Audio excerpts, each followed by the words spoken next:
Hey guys, Anime Gypsy here with One Piece Chapter 886 review.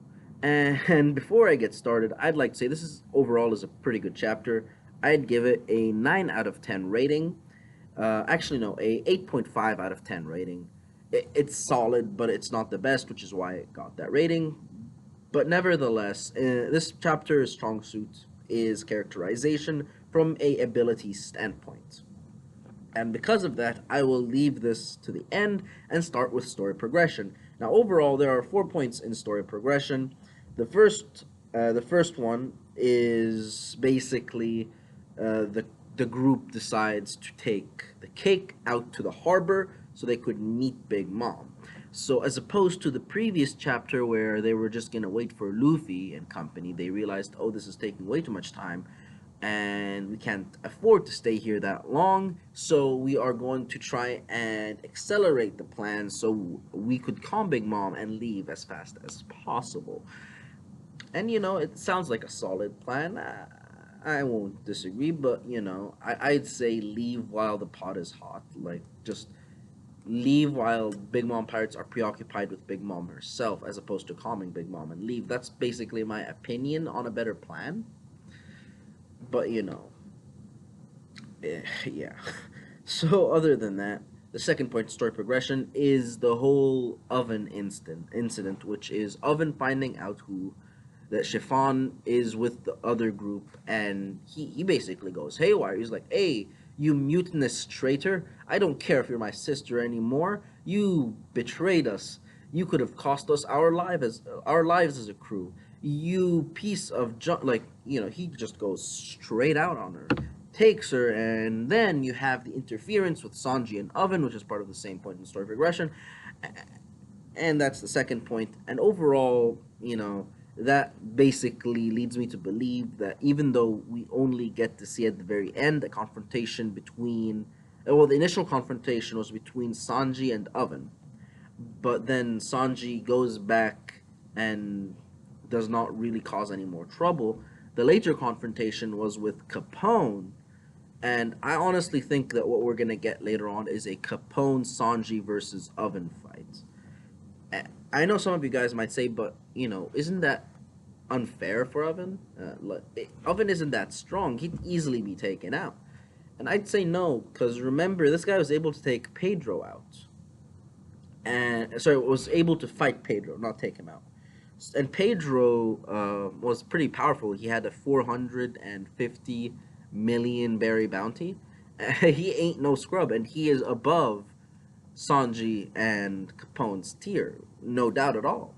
So them both fighting Oven, sure, I don't mind. I'd say Oven's bounty, well, bounties don't necessarily equate to power level, but if they did, I would say that Oven is at a 500 berry bounty level. About.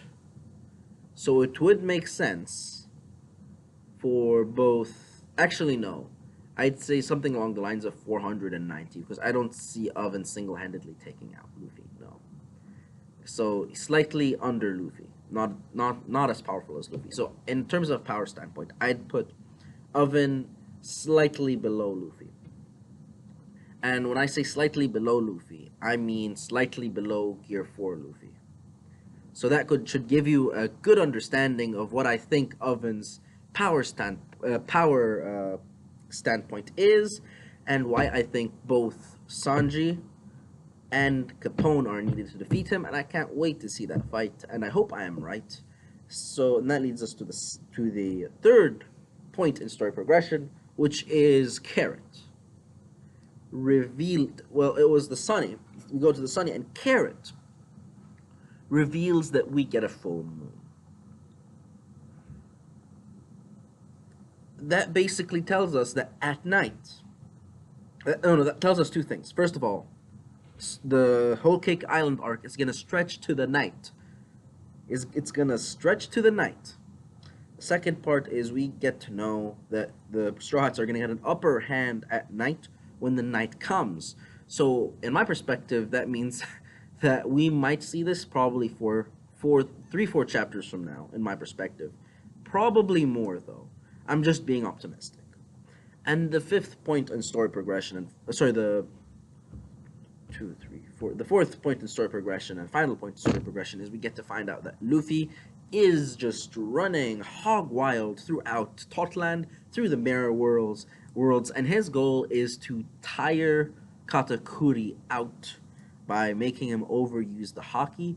But from our understanding of basic haki functions and basic uses of haki and individuals using haki, an admiral could fight for weeks, I believe, nonstop, basically continuously using his haki for weeks. So, and we know that Katakuri is about admiral level. No, he is probably admiral level because I honestly see him being a fair match with Kizaru, in my perspective.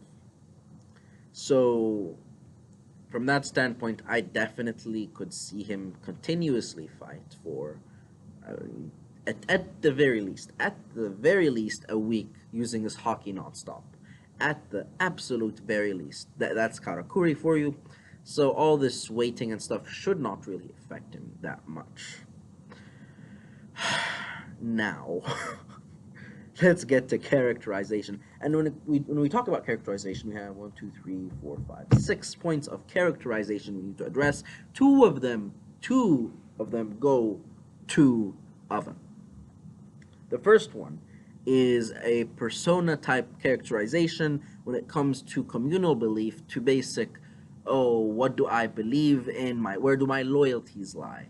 And we get to find out that he views the Big Mom Pirates as more of a nation than a pirate crew.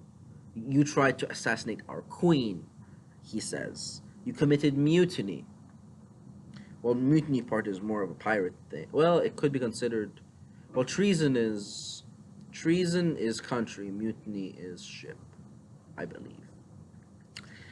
But from my perspective, for him, this is more of a community type deal. So, an individual does not surpass the community. That's where his beliefs lie, and he does say that he takes no pleasure from destroying his sister. And to a point, I do somewhat believe him, but I think he's messed up in the mind still. But I think we need to understand that the Big Mom Pirates are at the very end human beings, messed up as they are, but at the end they are human beings and they do treat themselves nicely. Some of them treat themselves as fellow human beings, business aside. When it comes to business, oh, there's no slacking around, there's no messing around there is no abandoning ship, no, none of that. Because this is where their necks are. They risk their lives together. They spend their time together on the same ship. When it comes to business, there is no messing around, and messing around is tantamount to you're useless now. So there is that. Well, actually, no, I wouldn't say being weak is what causes them to hate someone, because Burle is very weak. And we have seen that she has caused a lot of issues with the Big Mom Pirates, but she remains loyal. So when it comes to loyalty, that's what really triggers them. That's when, okay, I don't care if I loved you. I don't care if you were my best brother, best sister. I have to get rid of you. I'm sorry. So that is where their trigger is. This is where the Big Mom trigger warning lies. It lies in loyalty, just like the Trump campaign. I'm sorry, I'm just messing with you, Trump fans. I honestly, I dislike the guy, but I just couldn't help that joke. But to each his own political perspective, and if you can't handle that, please unsubscribe or dislike my video. I do not care. To each his own political standpoint. I could think that Trump is an idiot, but I won't diss on someone who's a Trump supporter just because they're a Trump supporter. That's just bigoted talk. Sorry, let's continue. The next point in story progression and characterization is Oven's power. Now, we get to see Oven using his abilities before when it comes to heating stuff up, But we never get to see Oven's ability actually create flames until this episode. So this episode we get to find out that Oven's ability could create flames, which opens up the possibility of possible projectile flame attacks. But the likelihood, I think, is small, because then you are infringing upon the Mera Mera no Mi type route. That's the first thing. And second thing, it's you're heating your skin. So I don't really see that happening, but we do get to see that he could create flames. So that's something to keep in mind. Now Sanji is the third point in characterization, and Sanji's speed has reached supersonic. Sanji's speed is now he's supersonic Sanji. Straight up, guys. Straight up. Supersonic Sanji, you know, Sonic got nothing on this. Straight up. Sonic can't touch this. He blitzes Oven, kicks him real fast, blows him away, and before Oven could even see what happened, he takes Chiffon with travel speed and goes all the way to the carriage, which is, I'd say, about a dozen yards away. All this in almost the blink of an eye. And Oven reaches the conclusion that, wait, this couldn't be Pound. But Pound is the only one he sees, so... Oh, and something... Actually, no. I'm adding a point in characterization right now. So instead of 6, it's 7. That point is that Chiffon didn't know that... Chiffon did not know that Pound was her father. Really? Really, Chiffon? Okay. So that's the extra point in characterization that I just added. And next is Beige. And Beige, Capone Gang Beige, he's something. He really is, because he displayed sniping abilities that surpass Usopp's. And that is impressive, because he's not even a sniper. Like, that's just probably a pastime, like just aiming. But he's able to shoot a bullet that turns into a cannon using his Shiro Shiro no Mi and aim it precisely at Oven's head from miles away. You kidding? No. Well, yes, but really, I mean, I guess that's why his bounty was so high, because when I first saw that Capone's bounty was 300 mil, I was like, something smells fishy.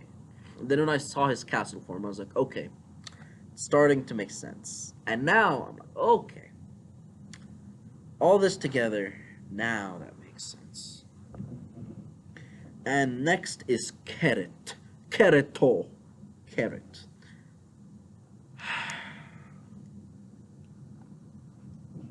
Yes. Before Carrot, I'd like to discuss something, though. Pudding's face. That little blood thing and the smiley face and the hard eyes. That was priceless. That was priceless. I enjoyed that in every way. That was priceless. Now back to Carrot. Carrot. I don't know what Carrot is alluding to, but from her facial expression and what she's saying, she's not like, "Hey guys, don't worry, we get an advantage at night." She's like, "You do know, guys, it's a full moon tonight." And she says it in such a mundane way. You couldn't help but think that she might be scared of the full moon. And I'm guessing, like, is this some sort of Chopper situation where, you know, she goes berserk and transforms into like some sort of bunny beast? You know, is that what goes on? And I hope to God, I pray to the Lord God, I pray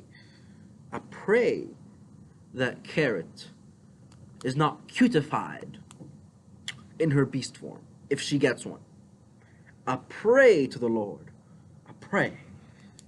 Alright.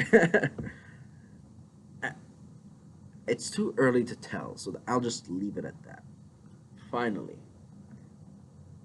our boy Luffy is using a strategy that does not include fighting. He's basically stretching it out as long as possible so that Katakuri could lose his ability to use observation haki. Smart, but that's not Luffy behavior.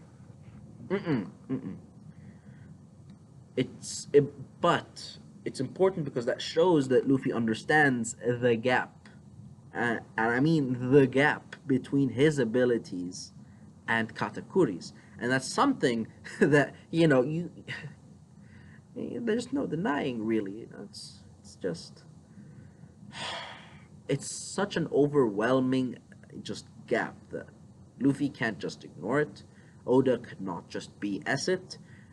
No, there is no way Luffy is gonna win against Katakuri unless Luffy uses an underhand tactic like the one he's using where he tires out Katakuri, which we know will not happen because Katakuri is Admiral and Admirals could have just absurd stamina, or most of them, for our knowledge right now, have absurd stamina that could last them weeks in battle. Well, he's not an Admiral, he's Admiral level. Let me just correct that. So that concludes that, guys, and I hope you enjoy the video. I hope you enjoyed the video, and if you enjoyed the video, please leave a thumbs up, and if you didn't, just dislike the video and leave a comment comment why down below. Until next time, guys, this is Anime Gypsy, and I'm out.